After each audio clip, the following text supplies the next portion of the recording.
Hi, I'm Linda McCollum, one of the nurses serving our families here at the National Embryo Donation Center. Today, I'm going to walk you through a very special story. Shane and Tanya Dula had always wanted children, but were having trouble conceiving. Then they found out about embryo adoption, which allows a woman to become pregnant by carrying an embryo remaining from someone else's IVF. We believe that embryos are children. I just had this in my heart. It was like, oh my gosh, there's all these little babies that are just waiting for their chance at life. And it really spoke to me because I didn't know there was any other options out there other than, traditional adoption or foster care. And so we decided to start talking about it, and since he's adopted, it kind of worked out. Was both that we could experience the pregnancy, that we could that I could give birth, that we also were adopting at the same time. So it was like everything that we were looking for. That's interesting because I didn't know that it had even existed until she told me. For their embryo adoption journey, the doulas turned to the National Embryo Donation Center in Knoxville, Tennessee. They liked that the NEDC shared their life-affirming views and had facilitated more embryo adoption births than any organization in the world. After an infertility history that included miscarriage, it was hard for Shane and Tanya to hear their first NEDC embryo transfer was unsuccessful. But their next transfer was more encouraging.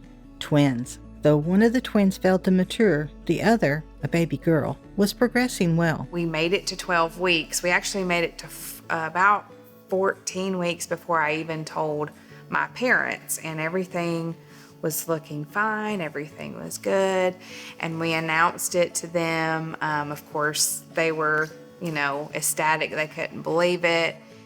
At around 16 weeks, there was a major trouble, a ruptured membrane. Tanya's water had broken far too early.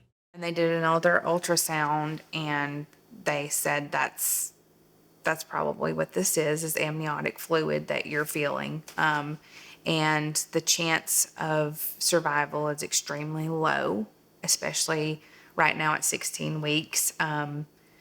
You could get an infection that could possibly kill you, which would mean if you did, we would have to choose you over her, and we would have to take her out regardless, that she could not live outside the womb. The biggest concern about having a ruptured membrane is the lung development of the child, because if they don't have the fluid to develop their lungs, even if they were to make it full term, they may not be able to live outside of the womb. That was a lot to take in, that I may have to give birth to my child and her not live. And the only thing that I looked at the doctor and I said, will I get to hold her? Because that's all I wanted, was just to hold my child for once. Just the children we lost, we never held. And she looked at me and she said, as long as you want. Shane and Tanya's first goal was to get their daughter to 24 weeks, the point of viability, and they did. That was my first goal, was 24 weeks. So I got to the hospital and I was so excited because I felt like now there's some hope. There's like more hope that if she comes, that she might be okay. And I also got steroid shots for her lung development that they would give me. The prognosis, though, was still grim. Their baby's development was behind where it should have been. At 33 weeks, the doctor decided it was time to deliver Shane and Tanya's daughter via C-section.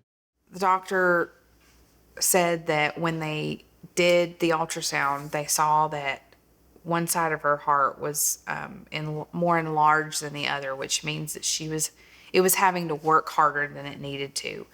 And at that point, they were only going to wait one more week. So he said, we feel like we just need to go ahead and get her out of there and see if we can help her more outside the womb than inside the womb. The doctor came in and before we went to the OR, and sat down and prayed with me. And he said his prayer, and then I took his hands and I closed my eyes and I said, Lord, I just thank you for helping us get to this day. And I'm just coming to you, asking you to just allow her to cry her heart out when she comes out. The doctor just had tears in his eyes, and I looked at him and I said, I hope you're ready, because you're about to hold a miracle.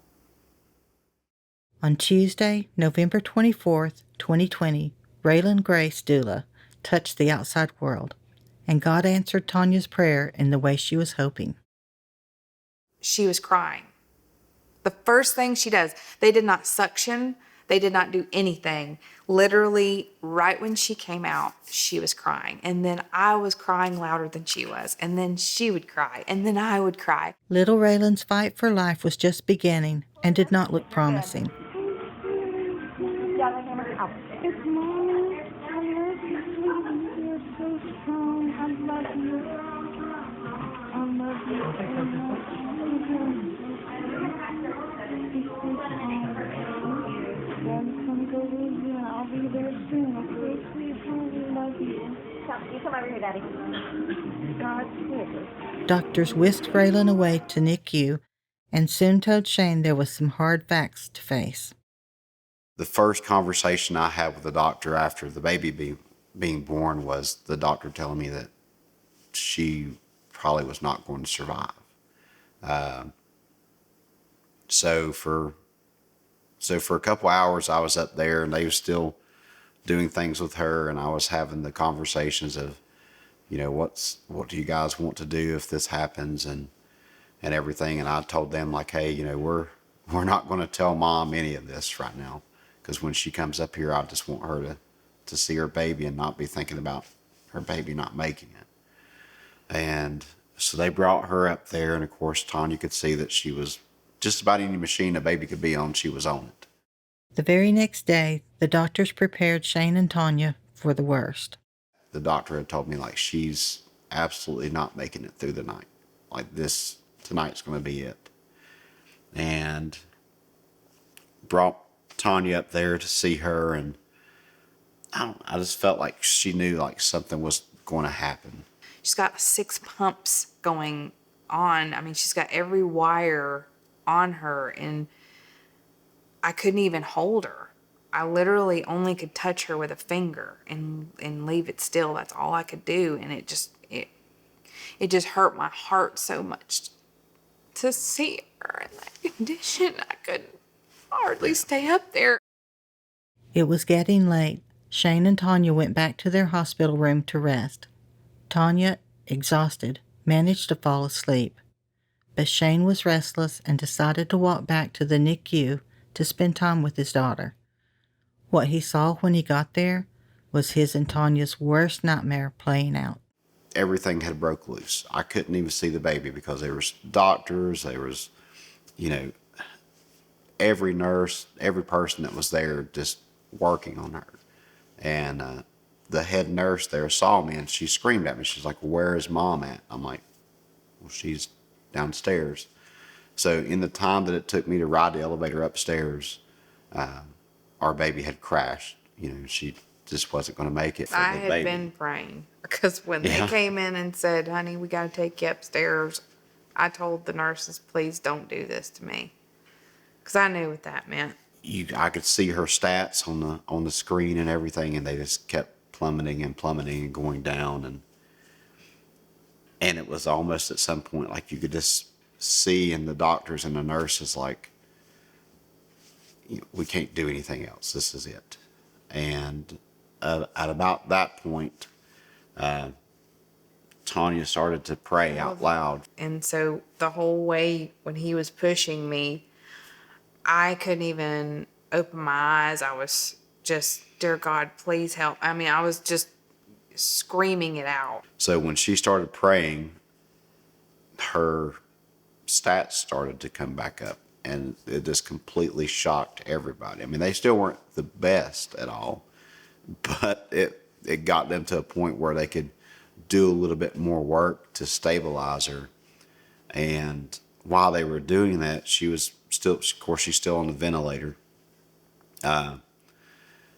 she stabilized, and everybody sort of took a breath, and you could see everybody sort of relaxed, and they backed off of her, and they were just looking at her. For the moment, disaster was averted. By this time, it was very early Thursday, appropriately enough, Thanksgiving morning. Seizing this moment of stability, Shane and Tanya asked if Tanya's parents and extended family could come and see Raylen. That part of the story is still ahead, in part 2 of Holding a Miracle.